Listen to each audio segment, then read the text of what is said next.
Good evening, ladies and gentlemen. I am Johnny Valdeganoush, the host and the voice of Fantasy Pro Wrestling and No Mercy Hardcore Wrestling's broadcasts. And this is the FPW News Update.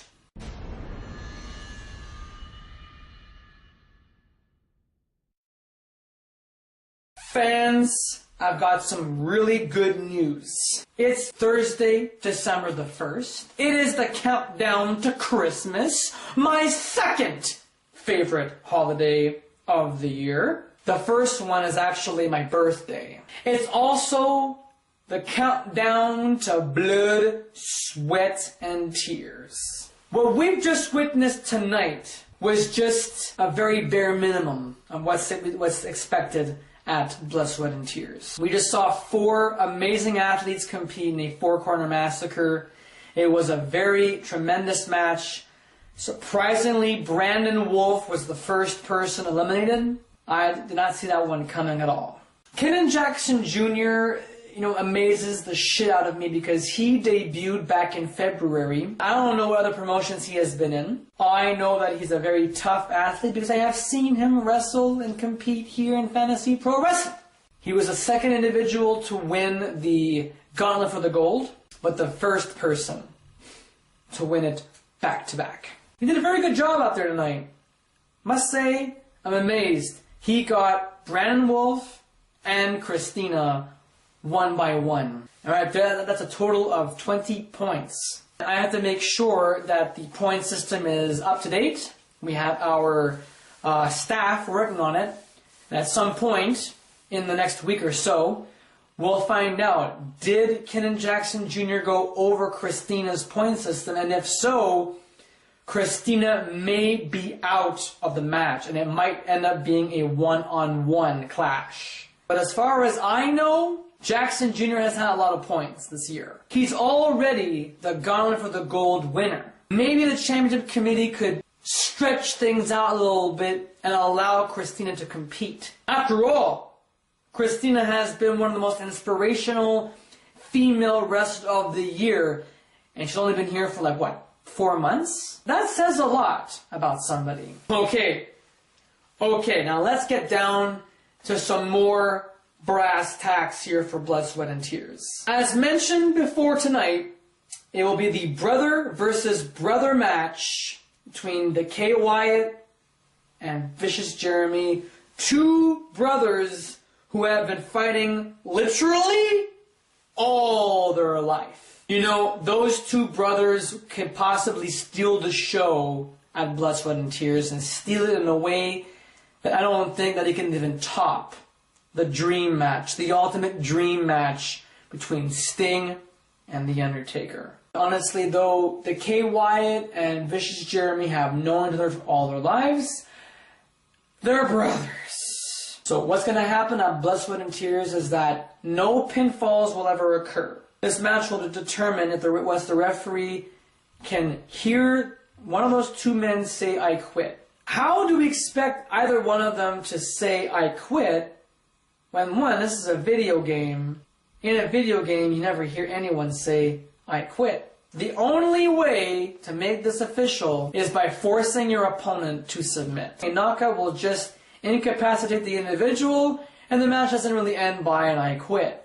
Giving up, tapping out, submitting is a form of quitting.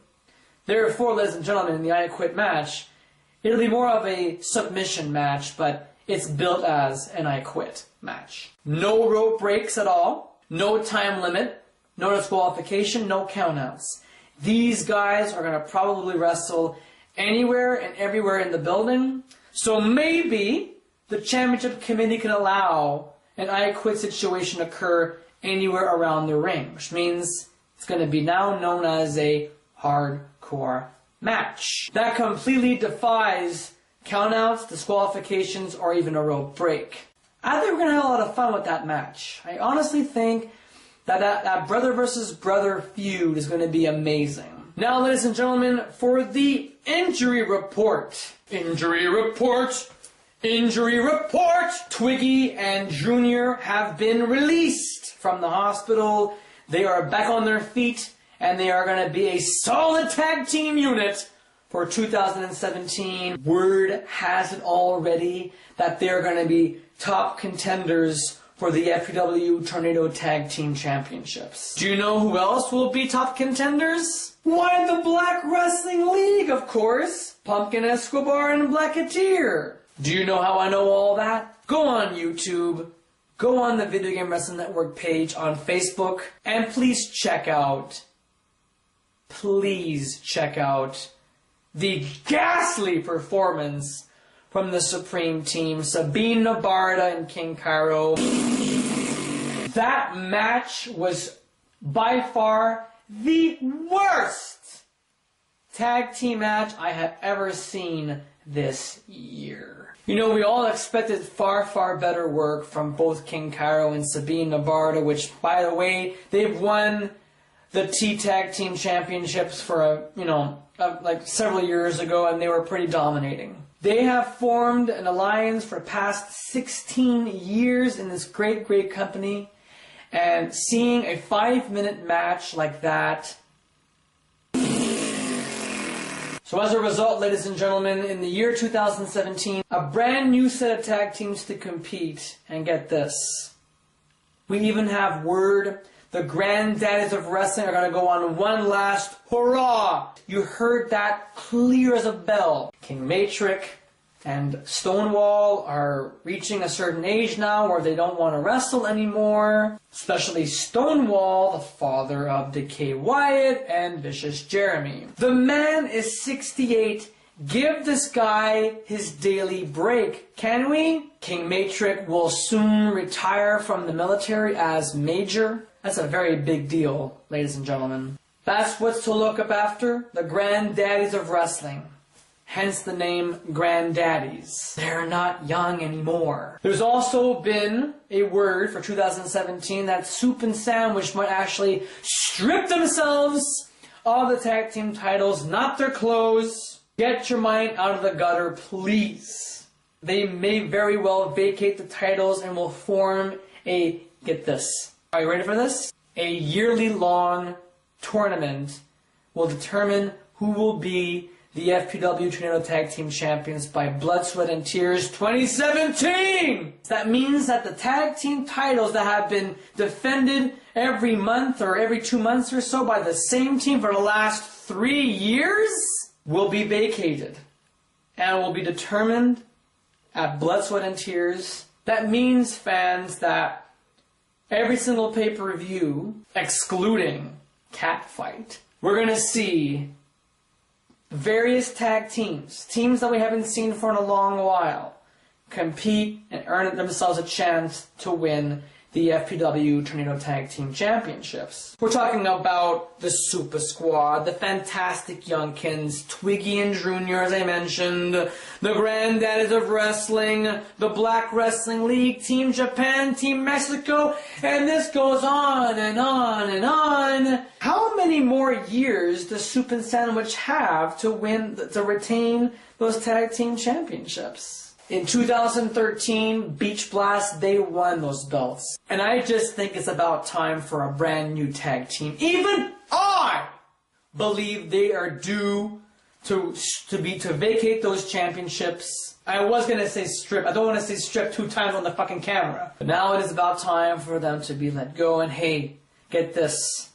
We even have a legendary tag team of the Supreme Team. They're not licked yet. They still got some fight in them. They've got Kane and Mankind at the grandest stage of them all, Blood, Sweat, and Tears. As for new wrestlers coming in for 2017, all that I can say is we're going to have ourselves a new superstar indeed. Apparently he works for Fortune Enterprises. For those of you who don't know what that is, Fortune Enterprises is this major conglomerate, this major corporation ran by Steve Fortune. There are many consumer products that goes towards this. There is alcohol, there is medication, there is clothes, there is equipment for exercises. They even have a military compound that even holds nukes. Why, oh why does Steve Fortune have nukes in his own business? Why? Let's hope and pray that Donald Trump does not get involved in this and he finds out and gets access to it. Steve Fortune just hired himself a brand new employee, and just so happens to be a wrestler, part of the Video Game Wrestling Network. And he goes by the name of Don Capelli. He's an Italian superstar, and he's racking in the dough.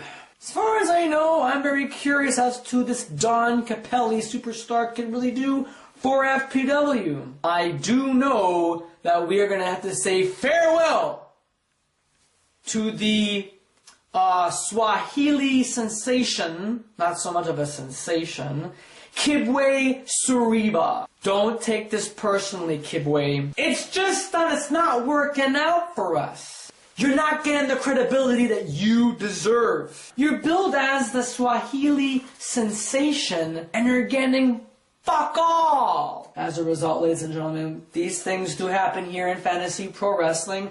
People come and people go. Farewell, Kibwe Suriba, for 2017, and welcome, Don Capelli, for FPW 2017. Let's see what you've got. And that's about wraps it up for now. I've been on the microphone too long to give you the updates, but hopefully this gives you all the juicy little tidbits that you all need to know. Oh, and for next week, ladies and gentlemen, on Thursday the 8th of December, there will not be no championship wrestling. There will be championship wrestling on a different day. I do not know that right now. It could be on the 7th, or it could not even be happening at all next week. But don't worry, ladies and gentlemen, we are still having broadcasts, and most importantly of all, we are going to have the finale of that miniature women's tag team championship tournament. We need to know who is going to face off against the shit disturbers of blood, sweat, and tears. Just don't worry, fans. Don't worry about it. We're going to have answers for you. So on behalf of all of us here in Fantasy Pro Wrestling, I am Johnny Maldaganoush, the host and the voice, telling y'all to get your pets spayed or neutered. Please help control the pet population. And above all else, have your parents spayed or neutered. Help control the human population. Adios, amigos.